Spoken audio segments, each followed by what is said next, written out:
We found the American Blue Zone in a very unusual place, about 80 miles southeast of Los Angeles, down the San Bernardino Freeway. Now, let me just level set here. I'd just been to these gorgeous places in Sardinia and Okinawa, and all of a sudden I'm driving down the San Bernardino Freeway, 6 lanes of traffic, smog overhead. I get off on the Loma Linda exit, and the first thing I see on the left is a McDonald's, and on the right is a Wiener Hut. And I just arrived in America's Blue Zone. So what's going on here? Loma Linda is home to the highest concentration of Seventh-day Adventists in the world. Adventists are conservative Christians who celebrate their Sabbath on Saturday and evangelize with health. And it turns out our government has been studying these people for about 30 years. Gold standard epidemiology study followed 103,000 Adventists. Now, in America, life expectancy for women is about 80, just slightly lower than Singapore. But Adventist women are living 9 years longer, and for men, it is even more dramatic. Adventist men are living about 11 years longer than their North American counterparts.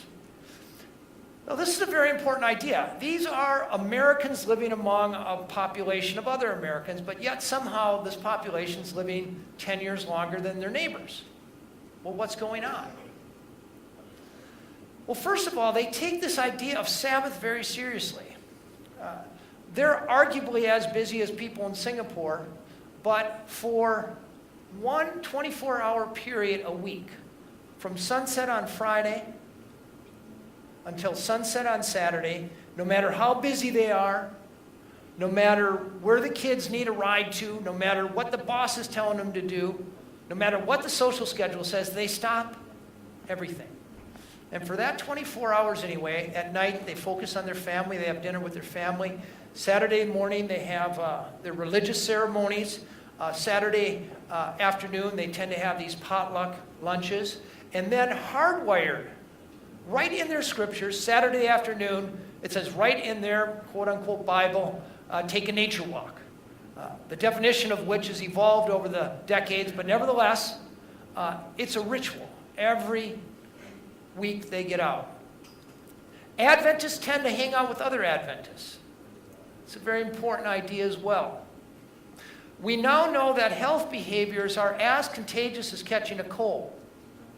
So if you hang out with unhealthy people, those habits you tend to take on. In Loma Linda here, people get together.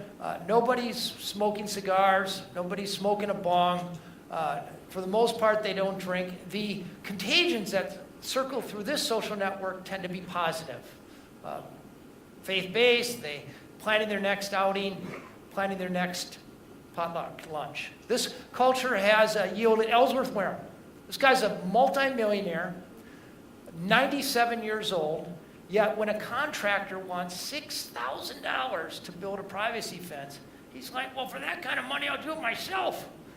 And for the next 3 days, he was out there shoveling cement, hauling timbers in the liquid heat, and on the fourth day, predictably, he ends up in the hospital. But this isn't Ellsworth Wareham getting open heart surgery. This is Ellsworth Wareham doing open heart surgery. 97 years old, still operating about 20 times a month. Ed Rawlings, 106-year-old cowboy, starts his day with a swim, and on the weekends he puts on the boards. And 105-year-old Marge DeTon wakes up every morning at 5:30, reads her Bible for a half hour. She has her breakfast of oatmeal, nuts, soy milk, followed by what she calls a prune juice shooter. And then she goes down and pumps iron at 105, rides her bicycle, then gets in her 1995 Cadillac and barrels down the San Bernardino Freeway, where she still volunteers for 7 organizations, including the Loma Linda Senior Center, where she goes every Tuesday and Thursday to help out the old folks, who are all, of course, 40 years younger than she is. You guys don't know this about me, but in addition to writing books, I hold 3 world records for biking across 5 continents, The only person you know who's actually bicycled across the Sahara Desert without sunscreen, but I can honestly tell you, I've never been on an adventure more harrowing than riding shotgun with Marge Deton. Stranger's a friend I haven't met yet. So